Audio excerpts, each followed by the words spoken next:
Hello everyone, কেমন আছেন সবাই? আশা করি খুব ভালো আছে। আমি মহুয়া আমার আরেকটি নতুন ব্লগ নিয়ে আপনাদেরকে আমার চ্যানেলে অনেক অনেক স্বাগত জানাই। তো আজকে আমার শিলং ট্যুরের দ্বিতীয় দিন। যদি আপনারা আমার ফার্স্ট ভিডিওটা না দেখে থাকেন শিলং ট্যুরের, তো অবশ্যই দেখে নেবেন, আমি ডেসক্রিপশন বক্সে দিয়ে দেবো। তো এখন সকাল 7টার মতন বাজে আর আমরা এখন বেরিয়ে গেছি আমাদের ফার্স্ট ডেস্টিনেশনে। আর আমাদের ফার্স্ট ডেস্টিনেশনটা হচ্ছে শিলং পিক পয়েন্ট। তো আপনার শহর থেকে শিলং পিক পয়েন্টটা ওই মোটামুটি 10 থেকে 15 কিলোমিটার। তো শিলং পিক পয়েন্টে যাওয়ার জন্য কিছু রুলস অ্যান্ড রেগুলেশন আছে। তো আমরা যে গাড়ি নিয়ে এসেছিলাম আমাদেরকে ওই গাড়িতে ঢুকতে দেয়নি।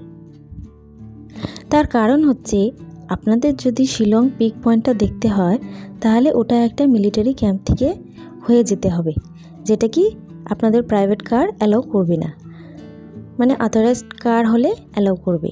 যেটা কি এখানে যে লোকাল গাইডগুলো হয় তারা সব কিছু তাদের ব্যবস্থা থাকে। তো ফাইনালি আমরা ওই গাড়িতে চড়ে শিলং ভিউ পয়েন্টের দিকে চলে আসলাম।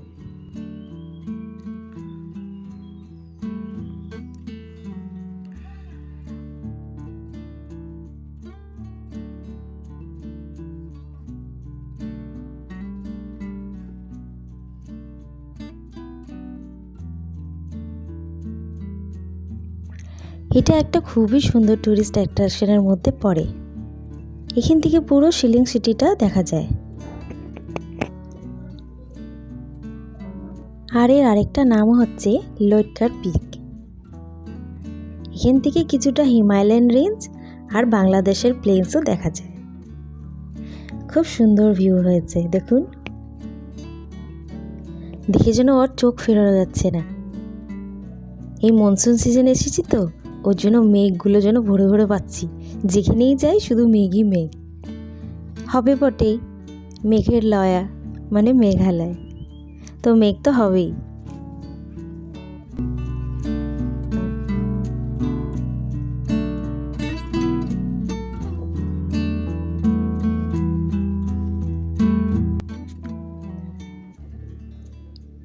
ঘরগুলো দেখে কি সুন্দর মনে হচ্ছে না? কুটি কুটি ঘরগুলো কি ভালো লাগছে দেখতে।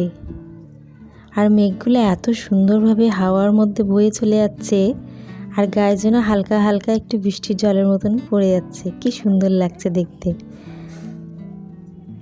ওই যে দেখুন হিমালয়ান রেঞ্জ, ওই দিকটায়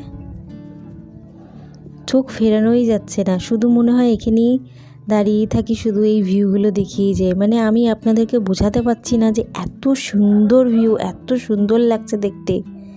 উপরে তাকালে শুধু মেঘ, নিচে ঘর, আর চতুর্দিকে গ্রিনারি গ্রিনারি, আর ওই দিকে দেখুন পাহাড়।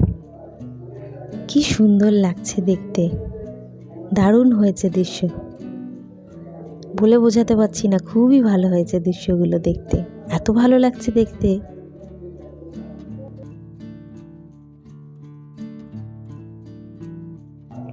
মোটামুটি অনেকটাই সময় কাটিয়ে উঠেছি এখানে। এখনে চলে যাচ্ছি আমাদের সেকেন্ড ভিউ পয়েন্টের দিকে, নাহলে তো সময় পাবো না, সবগুলো তো সেরে নিতে হবে, তাই না বলুন?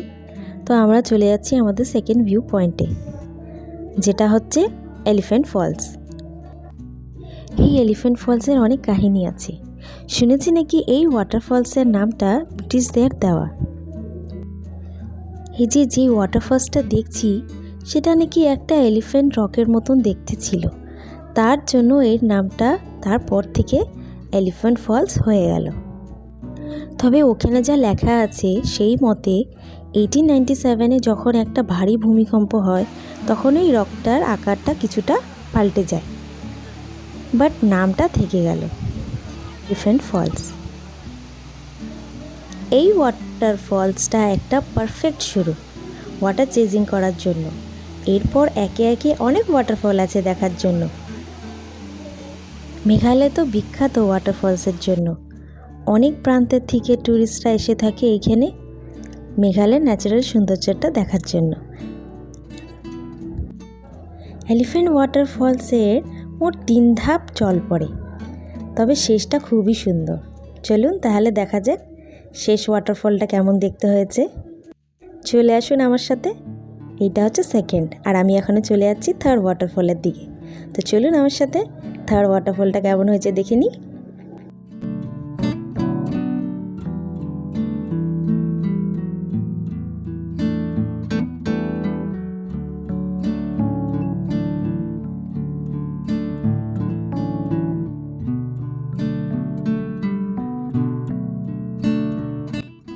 শিলংয়ে আসবো আর এখানের খাসি ড্রেস পরবো না, সেটা কি হতে পারে বলুন?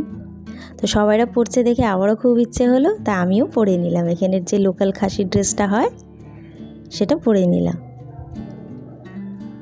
একটা স্মৃতি মাত্রই, যেখানেই যে এক একটা করে স্মৃতি থাকে, ওটাই মেমোরিজ হয়ে যায়।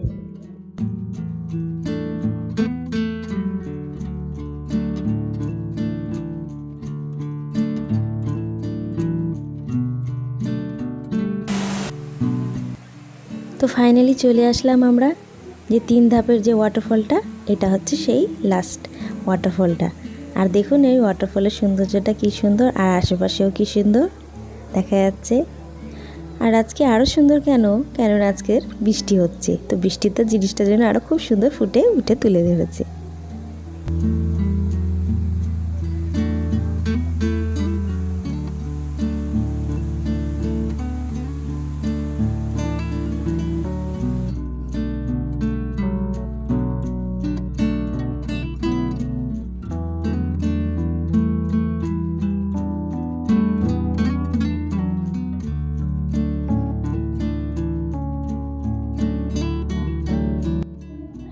তো আমরা এলিফ্যান্ট ওয়াটারফলসটা দেখে উপরে এসে গেলাম, আর এখন আমাদের রওনা হওয়ার পালা।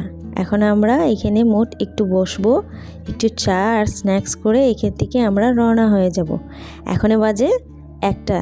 তো আমরা ভাবছি আরেকটা ওয়াটারফলটা দেখব, তারপরে ওখানে গিয়ে আমরা লাঞ্চ করে নেব। তো আমরা চলে এসেছি আমাদের থার্ড ডেস্টিনেশন, যেটার নাম হচ্ছে ওয়াহকাবা ফলস। ওয়াহকাবা ফলস স্থিত চেরাপুঞ্জি মেঘালয়তে। তো চেরাপুঞ্জিতে অনেক সুন্দর সুন্দর ওয়াটারফল আছে, আর তার মধ্যে ওয়াহকাবা ফলস একটা। তো এখন আমরা চেরাপুঞ্জির দিকে রওনা হয়ে গেছি, আর চেরাপুঞ্জির দিকে যাওয়ার পথে এই ওয়াহকাবা ফলসটা হচ্ছে প্রথম ওয়াটারফলস। তো চলুন দেখে নেওয়া যাক এর ন্যাচারাল সৌন্দর্যটা।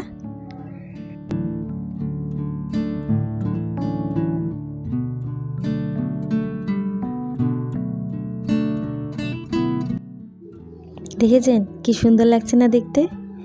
মেঘেই মেঘ শুধু, আর একদিকে দেখুন ওই ছোট্ট করে ওই যে জল পড়ছে। এখানে নাকি এই জলটা শুধু মনসুন সিজনেই দেখা যায়, আর উইন্টার সিজনে এই জলটা দেখা যায় না। তো এই জলটা যদি আপনাদের দেখতে ইচ্ছা হয় তাহলে আপনাদের অবশ্যই মনসুন সিজনেই আসতে হবে। আর এখানে দেখুন কি সুন্দর মেঘে ঢাকা, মনে হচ্ছে কি সুন্দর লাগছে দেখতে। আমার তো মনে হচ্ছে আমি একটা কোন পুরীর দেশে এসে পড়ে গেছি, তাই আমার তো খুবই ভালো লাগছে দেখে, চোখ ফেরাতে পারছি না বিলকুল। সত্যি মেঘালয় হচ্ছে একটা প্রাকৃতিক সুন্দর খনি, যেখানে কি আপনারা শুধু প্রাকৃতিক সৌন্দর্যটাই পাবেন, মানে শুধু ন্যাচারাল, কোনো আর্টিফিশিয়াল নেই এখানে। আমি আজকে কোথায় কোথায় ঘুরলাম সেটা তো আপনাদের সাথে আমি শেয়ার করে নিলাম, তবে পুরোটা না। আজকে আমি 3টে জায়গা আপনাদের সাথে শেয়ার করেছি, আরও 3টে জায়গা আছে যেটা কি আমি এর পরের ব্লগে আপনাদের সাথে শেয়ার করে নেব। তবে আজকেই আমি আমার ব্লগটা এখানেই শেষ করলাম। যদি আমার ব্লগ আপনাদের কাছে ভালো লেগে থাকে তাহলে লাইক, শেয়ার, সাবস্ক্রাইব অবশ্যই করবেন। আর আমি তাড়াতাড়ি এসে যাব আমি আবার নতুন শিলং ট্যুরের ব্লগ নিয়ে। ততক্ষণ ভালো থাকবেন।